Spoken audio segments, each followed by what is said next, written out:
में सीधे रुक कर लेते हैं अभ्युदय उत्सव का। विप्र फाउंडेशन के संस्थापक अपनी बात रख रहे हैं।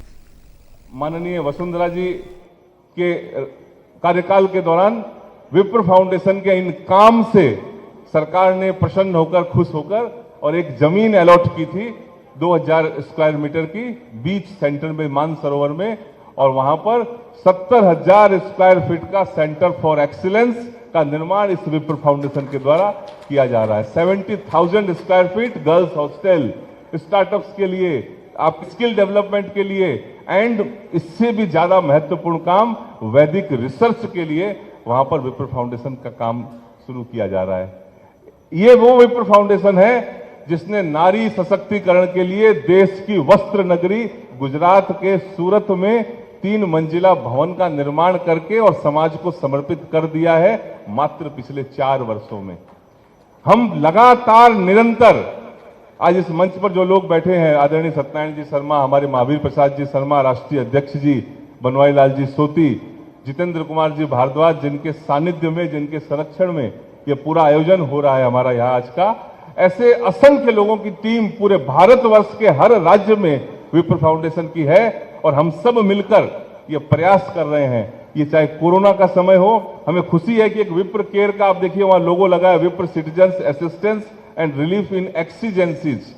ये एक्सीजेंसीज के पहले वहां पर इमरजेंसीज था और कोरोना काल तक हमने इसी विप्र केयर को विप्र citizens assistance and relief in emergency के नाम से चलाया और वहीं पर हम रुके नहीं। इसके बाद इसी विप्र केयर को अब हम बच्चों की पढ़ाई के लिए, लड़कियों की पढ़ाई के लिए जारी कर रहे हैं। आज के इस आयोजन में 3 जो महत्वपूर्ण बात इसके बाद होनी है कि एक तो महिला स्वावलंबन के लिए पायलट प्रोजेक्ट के रूप में कुछ प्रोजेक्ट हम शुरू करेंगे जिसका डिस्कशन अभी होगा। एक हम संस्कार के बारे में बात करेंगे, ब्राह्मणों का मंच है कि महिलाएं सबसे पहले चैरिटी बिगिंस एट होम अगर हम बोलते हैं तो वैसे ही वेल कल्चर्ड और वेल बिहेव और संस्कार अपने घर में होने चाहिए। वो संस्कार क्या हो, परंपराओं से हमको कोई एलर्जी ना हो, परंपरा और आधुनिकता के बीच की जो लक्ष्मण रेखा है उसको समझ कर रखते हुए जिस तरह से आज इन 9 बेटियों को हमने सम्मान किया, उन बेटियों ने परंपराओं को तोड़ा नहीं है, उन परंपराओं का विकास किया है और आधुनिकता के दहलीज पर जा करके तथाकथित जो एक पाश्चात्य अपसंस्कृति है, मैं ये भी नहीं कहता कि पाश्चात्य में सारी अपसंस्कृति है, पाश्चात्य की जो अपसंस्कृति है उसके जो गड़बड़ियां है उससे दूर रह करके अगर उन्होंने अपना नाम रोशन किया है तो हम अपने परिवार में, अपने घरों में ऐसे अगर संस्कार देंगे तो ये बेटियां बहुत आगे जाएगी। आज हम अपने एक आचार संहिता तय करेंगे यहाँ पर, कोड ऑफ कंडक्ट, कि एक ब्राह्मण परिवार के घर में न्यूनतम क्या होना चाहिए, न्यूनतम उस परिवार के अंदर जो जो कोड ऑफ कंडक्ट वो होगा। और एक बात आज की जाएगी कि आज हमने एक प्रस्ताव लिया, प्रस्ताव अभी आज रात को लेंगे, डिस्कशन हुआ हमारे सारे पदाधिकारियों के बीच में कि हम बेटियों के विवाह के लिए, गरीब कन्याओं के विवाह के लिए कुछ मदद करें। बहुत कठिन समय है ये। आज का आयोजन आयोजित करने के पीछे मैं अंदर के राज की बात आपको बताना चाहता हूं। एक कारण ये भी था कि पूरा देश और समाज डिप्रेशन की ओर जा रहा था, बहुत चिंता अवसाद की ओर बढ़ रहा था।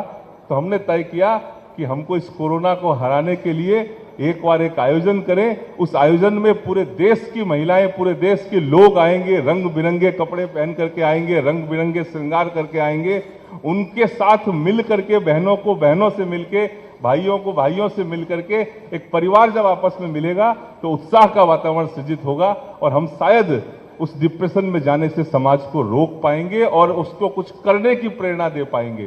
कितनी दूर दूर से आज महिलाएं आई है, पूरे भारत के हर राज्य से 10-10 महिलाएं आज यहां पर आई है। मैं जोरदार तालियों के साथ उन सब के प्रति अभिवादन करना चाहूंगा कि आपने इतने कष्ट पा करके आप आई।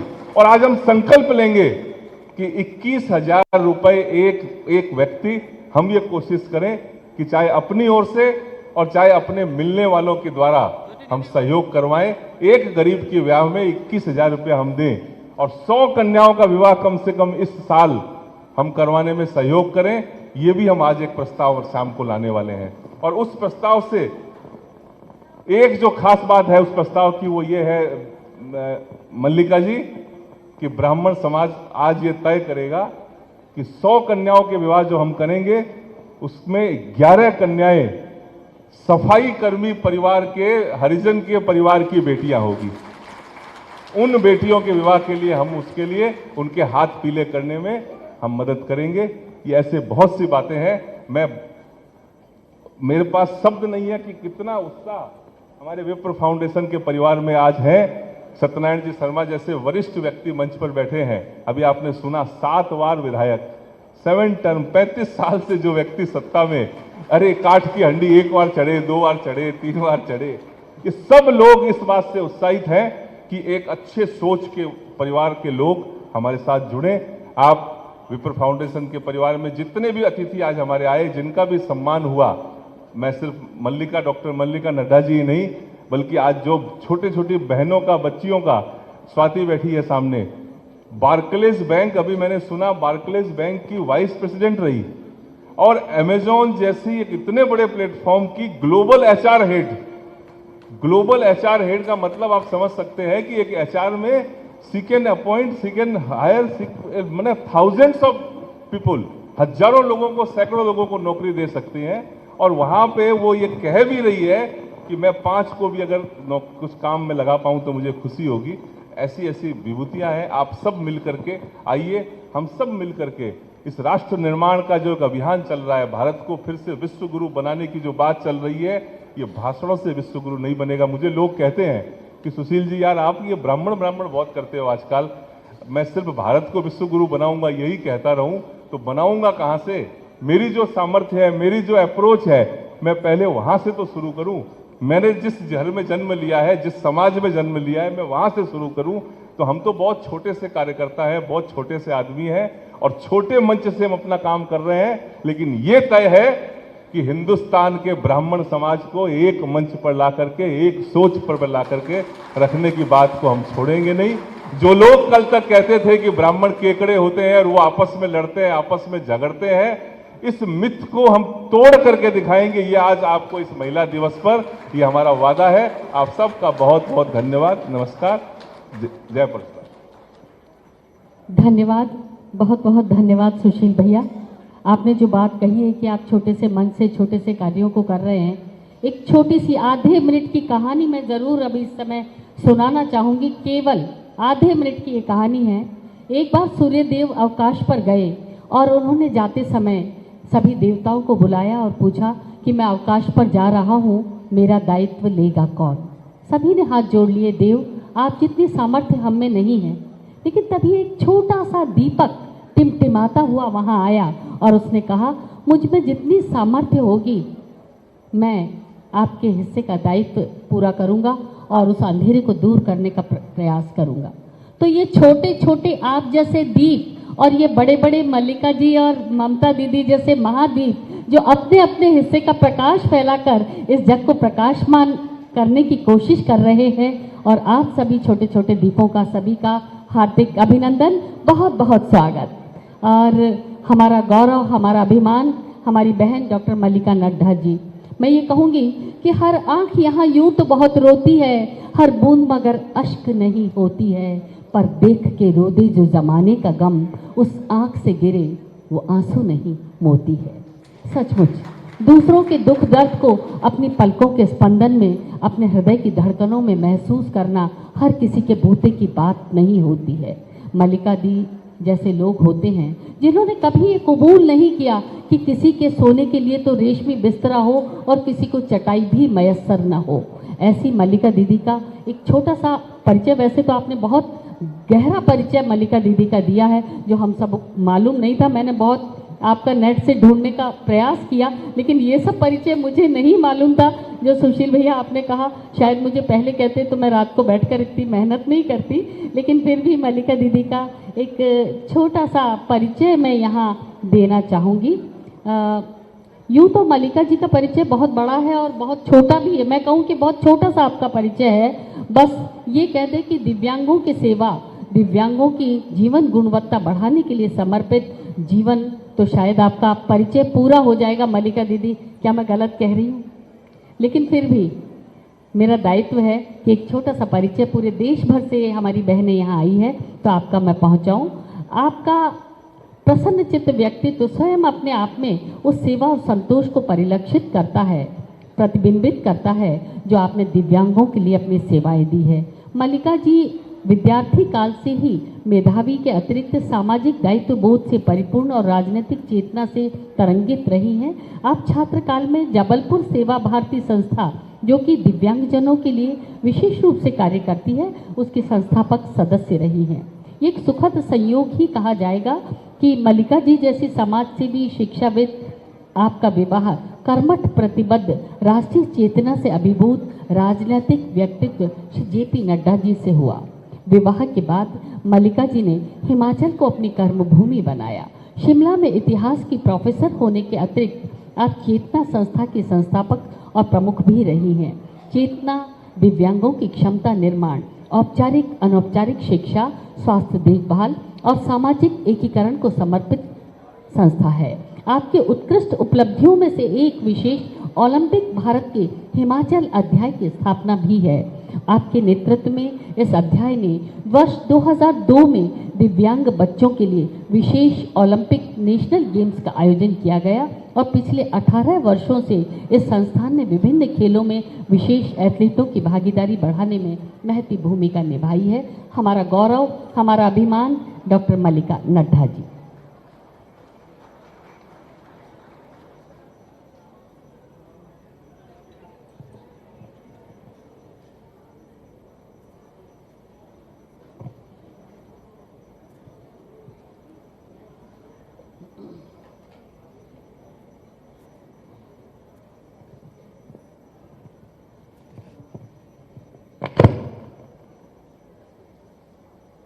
मैं आज इस कार्यक्रम के मुख्य अतिथि के रूप में आपके बीच में उपस्थित हूँ और आज बहुत भाव विभोर हूँ।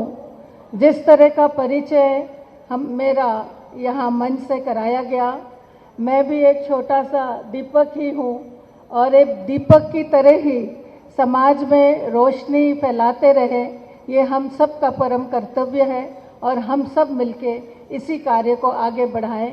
ऐसी ही हमारी आज महिला दिवस के उपलक्ष्य में आप सबसे आशा ही नहीं अनुरोध है कि जो मातृशक्ति मेरे समक्ष बैठी है, जो महिला शक्ति आज यहाँ पूरे देश से उपस्थित हुई है, ये महिला शक्ति मातृशक्ति एक प्रेरणा है और हर व्यक्ति के पीछे ये शक्ति के रूप में खड़ी है और इस शक्ति को नमन करती हूँ। पूरे देश से आए हुए इस मातृशक्ति को हृदय से प्रणाम करती हूँ और महिला दिवस के उपलक्ष्य में आपको बहुत बहुत बधाई देती हूँ। आज विप्र फाउंडेशन की एक जो अनोखी पहल है, महिला दिवस के रूप में पहला प्रयास है महिलाओं को एकत्रित करने का। ब्राह्मण समाज के द्वारा इस तरह का जो पहली बार हुआ है, इसके लिए मैं विप्र फाउंडेशन को बहुत बहुत बधाई देती हूँ, शुभकामनाएं देती हूँ कि आपने इस तरह के कार्यक्रम के माध्यम से ना ही ब्राह्मण समाज को एकजुट करने का प्रयास किया है, लेकिन महिलाओं को एक मान सम्मान देके, समानता की दृष्टि से यहाँ बुला के और जिस तरह से तेजस्विनी पुरस्कार इन महिलाओं को सम्मानित करने का एक प्रयास किया है, हमारी बहनों को सम्मानित किया है, उसके लिए मैं आपको बहुत बहुत आभार और धन्यवाद देती हूँ। परशुराम जी के चरणों में नमन करते हुए मैं अपने माता पिता को प्रणाम करती हूँ।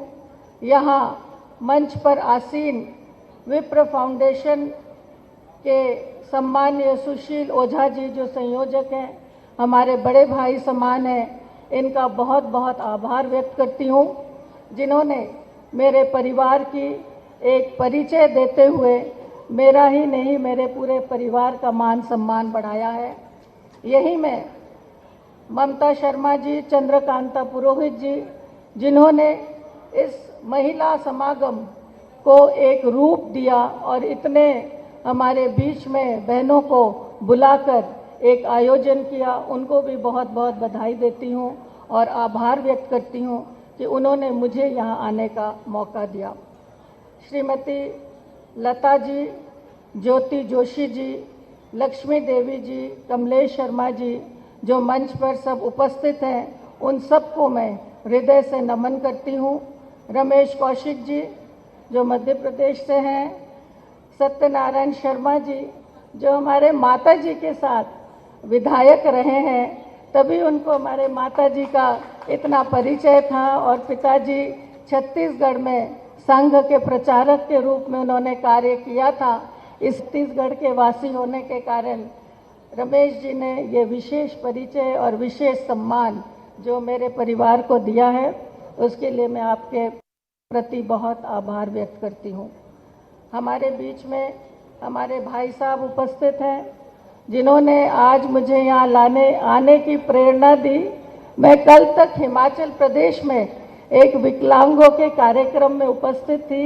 हमारे अक्षम जो विशेष बच्चे हैं, उनके विशेष ओलंपिक्स का आयोजन बिलासपुर में था, और उस प्रोग्राम का शुभारंभ करके मैं तुरंत रंगा जी के, राधेश्याम रंगा जी के आदेश अनुसार यहाँ उपस्थित हुई।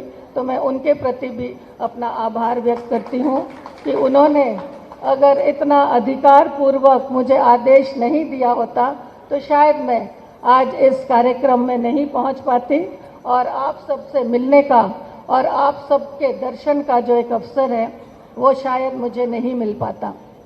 आज सभी लोगों के बहुत ही ओजस्वी तेजस्वी विचार आप सबको सुनने का अवसर मिला।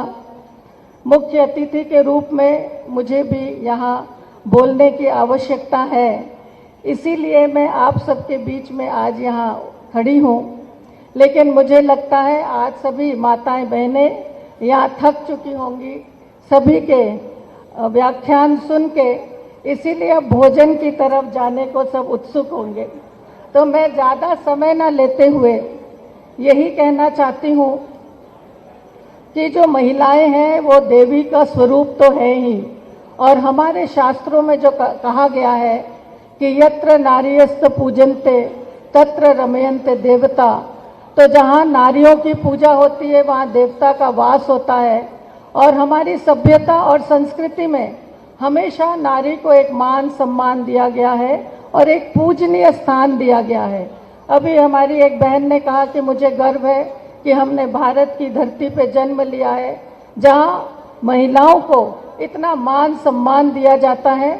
मैं उनसे संपूर्ण रूप से सहमत हूँ कि भारत की धरती ऐसी अनोखी भूमि है जहाँ माताओं का स्थान, बहनों का स्थान, पत्नियों का स्थान बहुत ही सम्मानीय होता है और सबको एक सम्मान की दृष्टि से यहाँ देखा जाता है।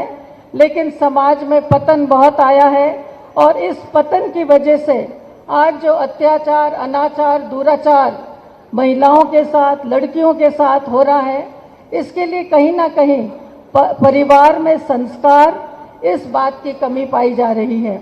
और मुझे लगता है अभी जो विषय संस्कार का बहुत महत्वपूर्ण उठाया गया है हमारे सुशील जी के द्वारा, ये आज हम सबके लिए विचार का विषय है कि हम शिक्षा तो दे रहे हैं पर क्या हम अपने बच्चों को संस्कार दे पा रहे हैं।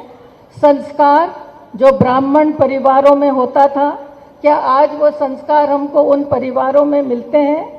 यहाँ उपस्थित सभी जो हमारी माताएं बहनें आई हैं वो शायद बच्चों को शिक्षा की तरफ जरूर प्रेरित करती हैं, पर क्या वो संस्कार की तरफ प्रेरित कर पाती हैं?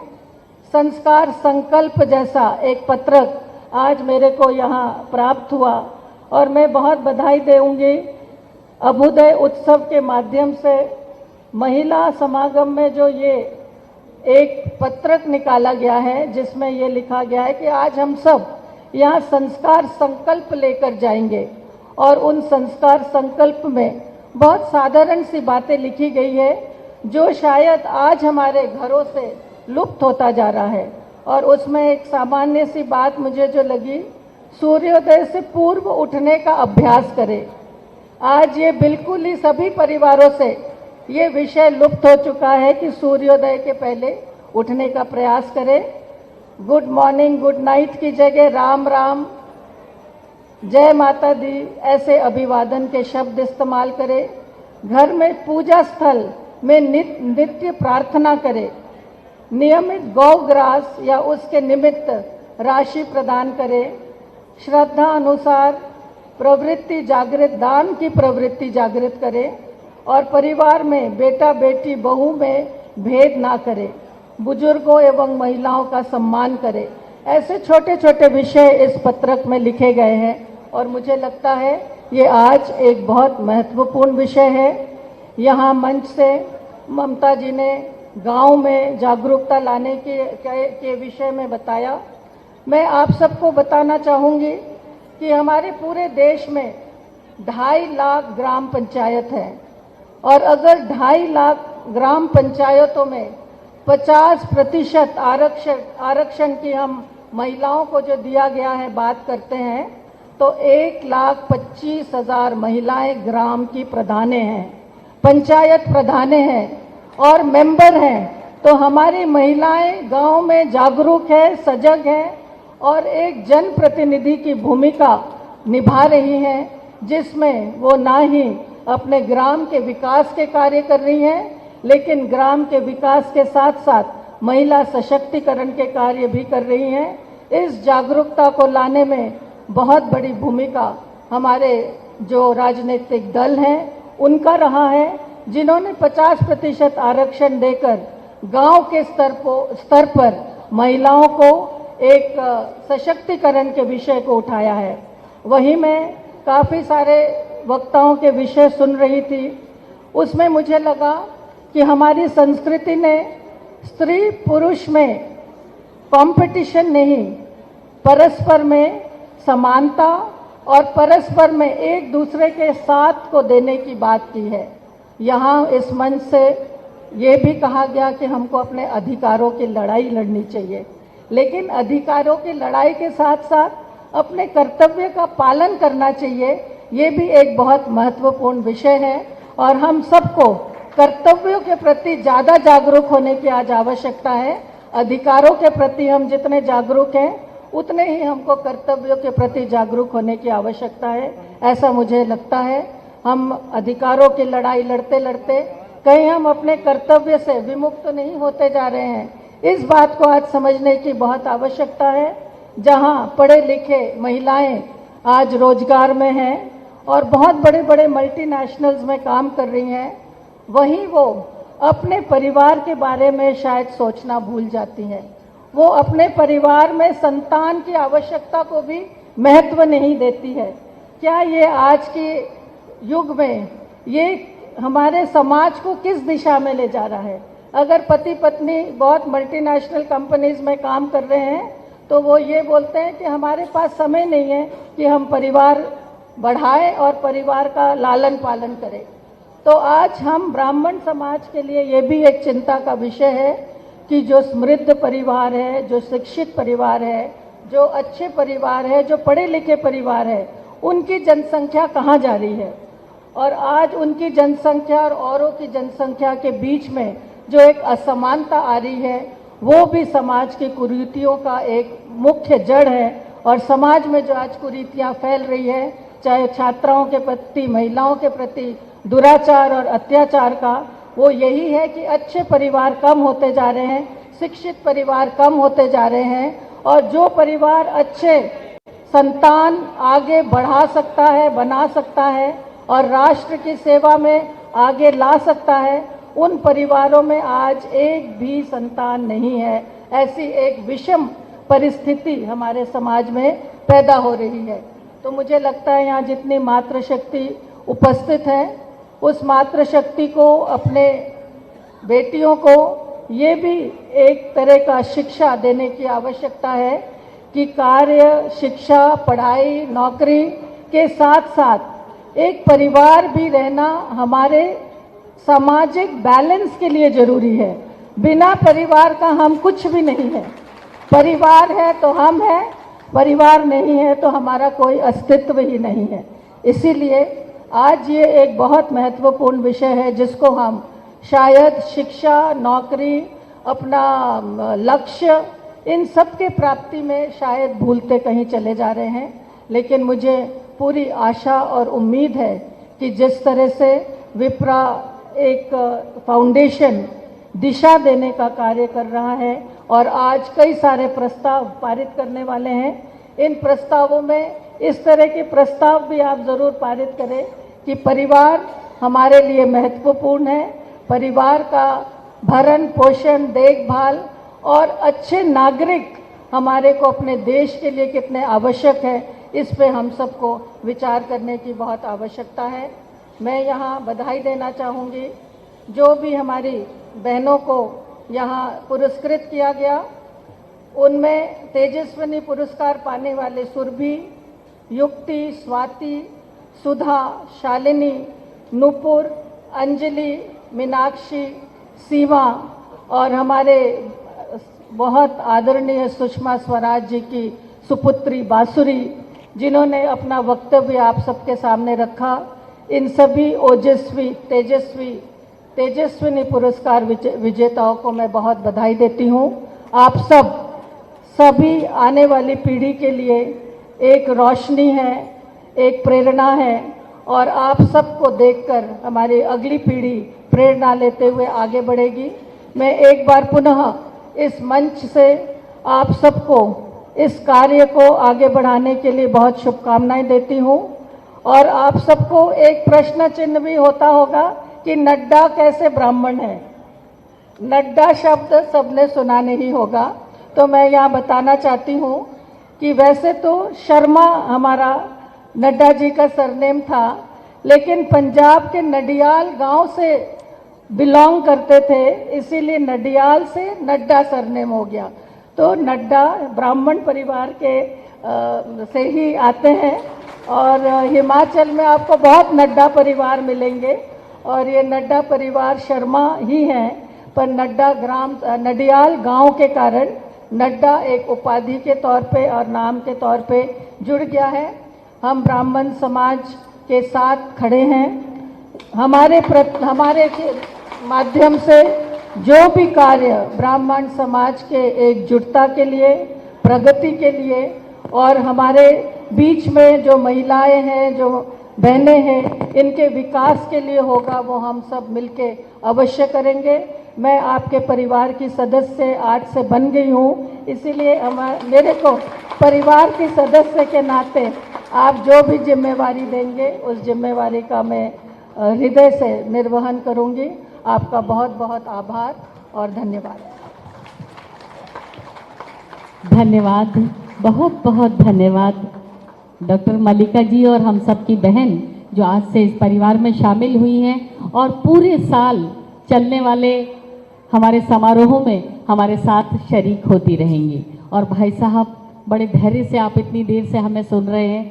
पहले तो आपको नमन करती हूँ, सारे पूरे देश की बहनों की तरफ से नमन करती हूँ। सचमुच राजनीति में जब आप जैसे लोग प्रविष्ट होते हैं, आप जैसे लोग होते हैं, तो राजनीति की प्रतिष्ठा तो बढ़ती ही है, हम सबका गौरव भी बढ़ता है। आदरणीय सत्यनारायण जी भाई साहब, मैं चाहूँगी आशीर्वचन आपका हमें मिले।